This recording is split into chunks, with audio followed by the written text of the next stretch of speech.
तरक्कियों की दौड़ में उसी का जोर चल गया, बना के रास्ता जो भीड़ से निकल गया। नमस्कार, मैं हूं कमल श्रीमाली। आपका स्वागत आपके अपने चैनल में और 29 मार्च 2025 को शनिदेव के मीन राशि में प्रवेश के इस विशेष एपिसोड में। यह एपिसोड आपकी राशि पर, नाम राशि पर अर्थात मून साइन पर आधारित है और सिर्फ शनि की गोचर में दृष्टि प्रभाव पर ही निर्धारित है।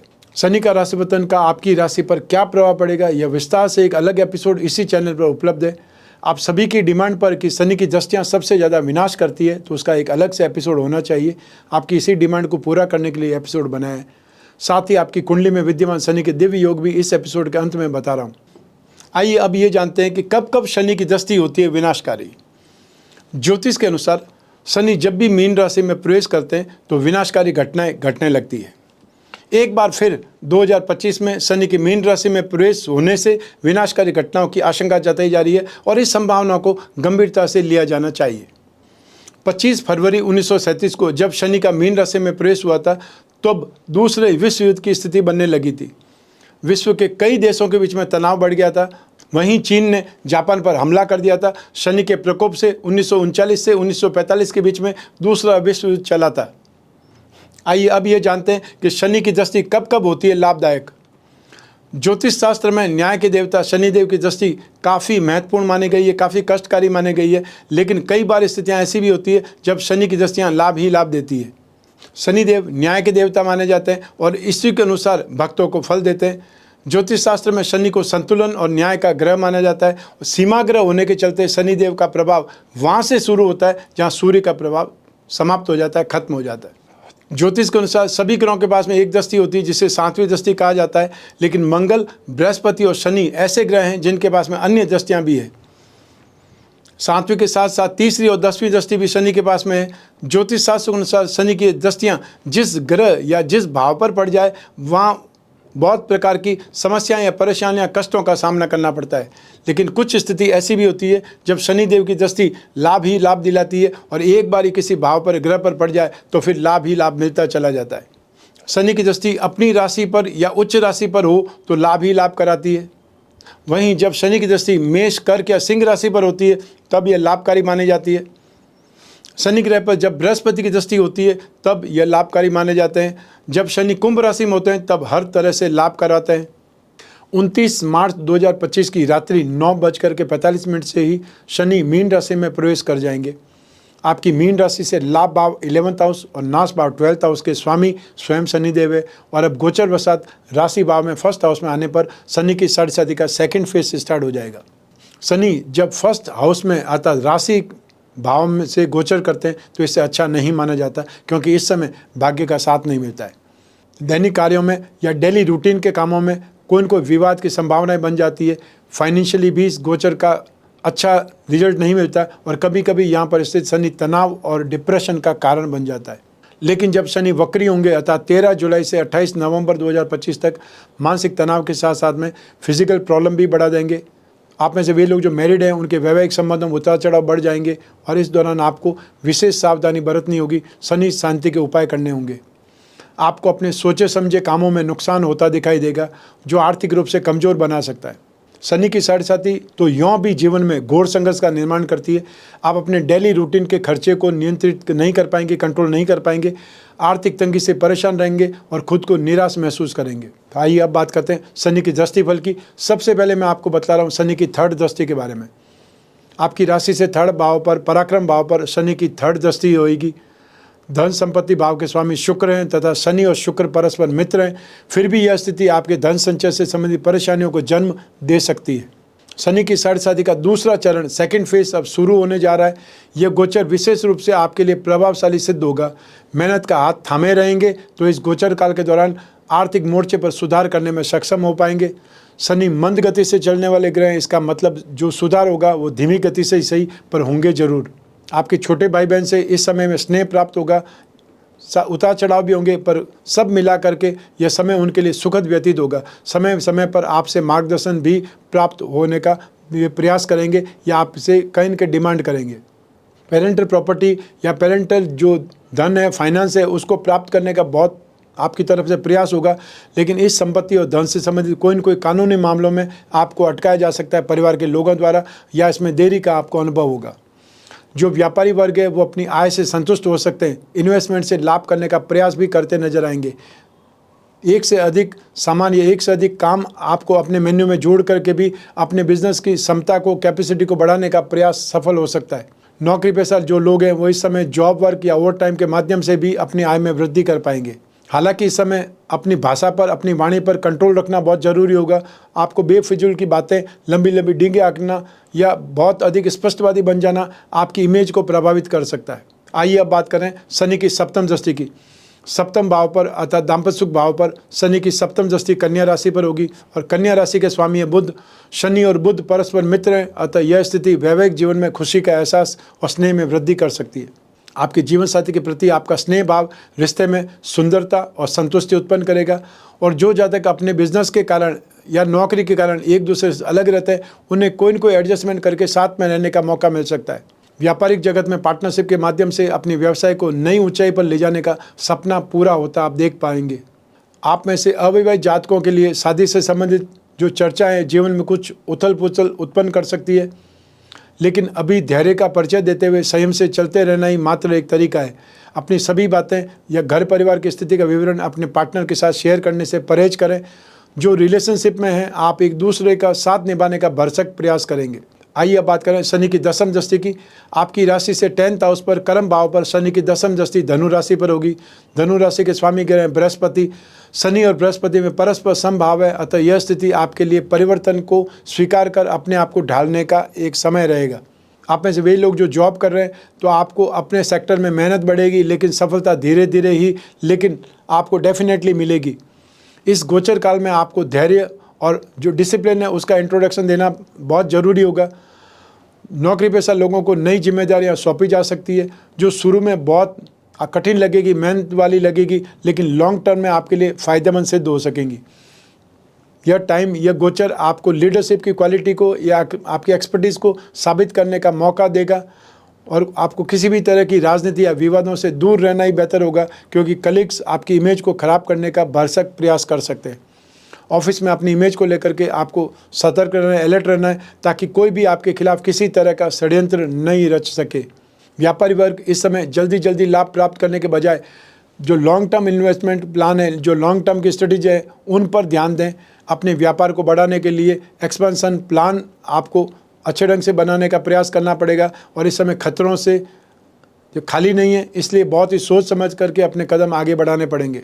आपकी सोशल रेपुटेशन धीरे धीरे बढ़ सकती है, लेकिन इसके लिए आपको अपने शब्दों और अपने कामों में ईमानदारी और धैर्य बनाए रखना होगा।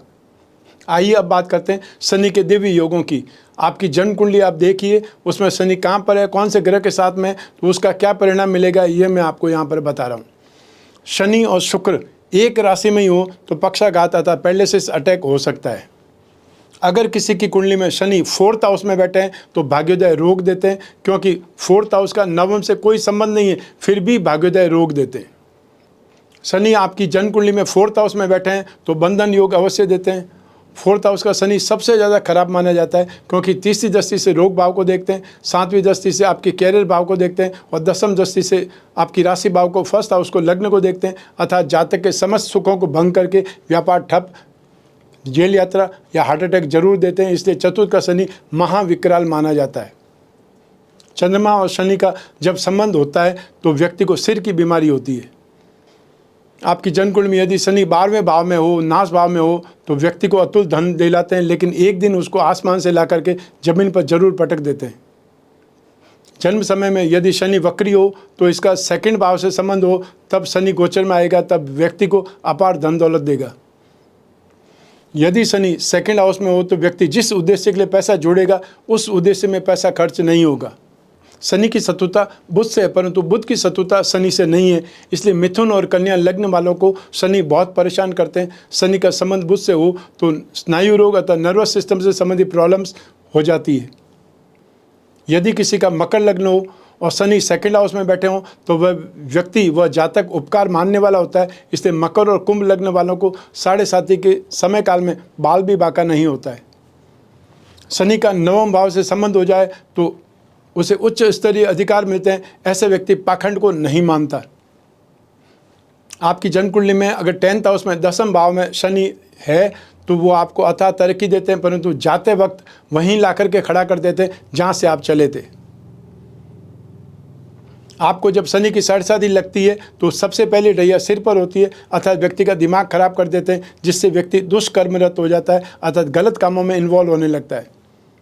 सेकंड ढैया छाती पर होती है तो शरीर खराब कर देते हैं, बीमारियों से रोगग्रस्त कर देते हैं। और शनि की तीसरी ढैया पैरों पर होती है, इसलिए जातक अगर ईमानदारी से समय का मुकाबला करता रहे तो शनि जाते वक्त उसे पुनः वैभव ऐश्वर्य प्रदान करके जातक को निहाल कर देते हैं।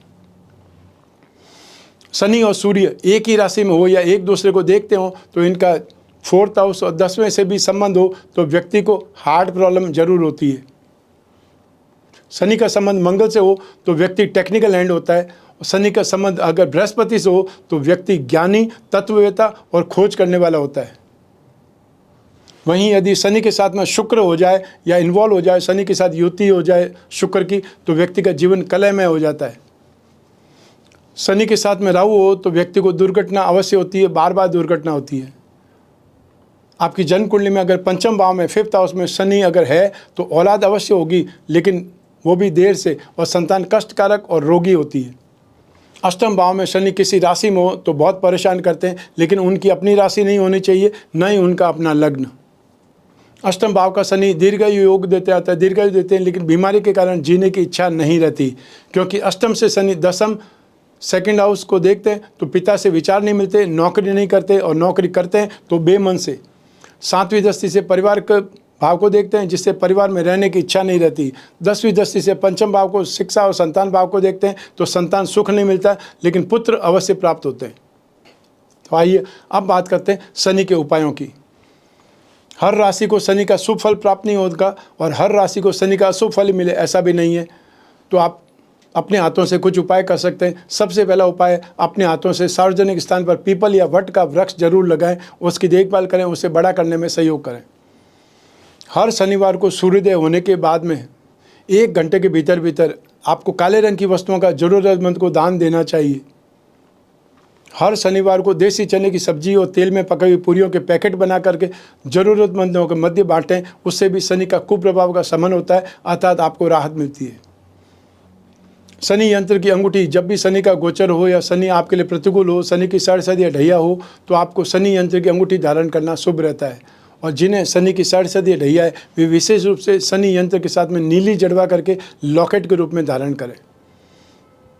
शनि पिरामिड या नवग्रह दोष निवारक पिरामिड अपने बेडरूम में, अपने शयन कक्ष में, सोने की जगह के आसपास रखें। इससे माइंड, बॉडी और सोल ये तीनों ट्यूनअप होती है, अर्थात आपको जो डिप्रेसिव थॉट है, नेगेटिविटी है, शारीरिक रोग है, उससे राहत मिलती है। शनि के एकाक्षरी बीज मंत्र का आपको जाप करें, वो है ओम सम शनिश्चराय नमः। और या फिर शनि के जो बीज मंत्र हैं उनका आप जाप कर सकते हैं, ओम प्राम प्रीम प्रोम सह शने नमः। और जो माँ गायत्री के उपासक हैं वो शनि के गायत्री मंत्र का जाप कर सकते हैं, ओम भग भवाय विद्महे मृत्यु पुरुषाय धीमहि तन्नो शनि ही प्रचोदयात्। आपसे यथासंभव जितना भी हो सके आपको शनि शांति के उपाय जरूर करने चाहिए।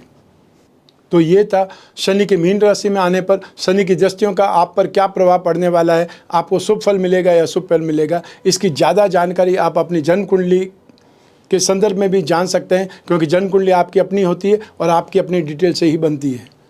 लेकिन फिर भी जब जीवन में समस्याएं ज़्यादा हो या भविष्य में झांकना हो, कोई बहुत बड़ा डिसीजन लेना हो या कुछ दुविधा हो, भ्रांतियाँ हो, उसका निराकरण चाहिए तो व्यक्ति को अपनी जन्म कुंडली का विश्लेषण कराना चाहिए, समय समय पर कराना चाहिए, 1 वर्ष में 1 बार जरूर कराना चाहिए। यदि आने वाला समय अच्छा है, शुभ है, पॉजिटिव है, तो आप ज़्यादा उत्साह के साथ में काम करेंगे, ज़्यादा काम करेंगे, डेयरिंग से काम करेंगे, आपका कॉन्फिडेंस ज़बरदस्त रहेगा, उससे आपको फ़ायदा ज़्यादा होगा। और यदि आने वाला समय नेगेटिव है तब आप अपने आप को सावधान करेंगे, नुकसान से बचने के एफर्ट करेंगे, और सावधानी से जितना आपका नुकसान बच जाएगा वो आपकी गेन है।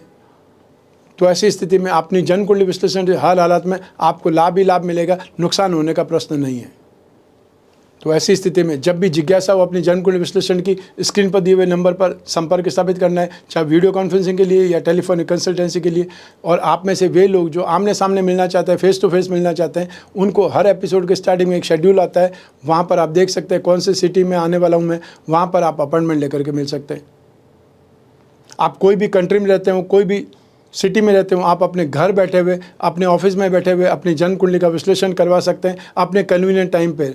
और आप में से वे लोग जो विदेश में रहते हैं, हम उनके लिए विशेष व्यवस्था करते हैं, उनके अपने टाइम पर हम उनसे बात करने का प्रयास करते हैं जिससे उनको ईजी रहे, क्योंकि भारत में और विदेश में टाइम जोन का डिफरेंस आ जाता है, जिससे जब यहाँ पे ऑफिस टाइम होता है तो वहाँ पे रात का समय होता है, सोने का समय होता है। तो ऐसी स्थिति में जब आपका समय हो, आप जिस समय चाहते हैं उस समय बात कर सकते हैं, वो हम प्रयास करेंगे। आपको सिर्फ एक छोटा सा ही प्रयास करना है, वो है अपॉइंटमेंट लेने का। आप और मैं ही बात करेंगे, बीच में तीसरा कोई भी नहीं होगा। ऐसी स्थिति में आप जो भी पर्सनल से पर्सनल प्रॉब्लम है उस पर भी डिस्कस कर सकते हैं, और जो भी समस्या हो उसे एक पेपर पर लिख दीजिए, ताकि कोई पॉइंट जब आप और मैं बात करें तब छूटे नहीं। और जो उपाय होंगे वो लिखित में आप तक पहुंचेंगे, या व्हाट्सएप के माध्यम से या ईमेल के माध्यम से, जो भी आपको संचार माध्यम पसंद हो वहाँ से। मैं हमेशा कामना करता हूं कि आप स्वस्थ रहें, प्रसन्न रहें और सुरक्षित रहें। अपना और अपने परिवार का बहुत बहुत ख्याल रखें। आप सभी को मेरा नमस्कार, बहुत बहुत शुभकामनाएं। ईश्वर आपकी रक्षा करे। धन्यवाद।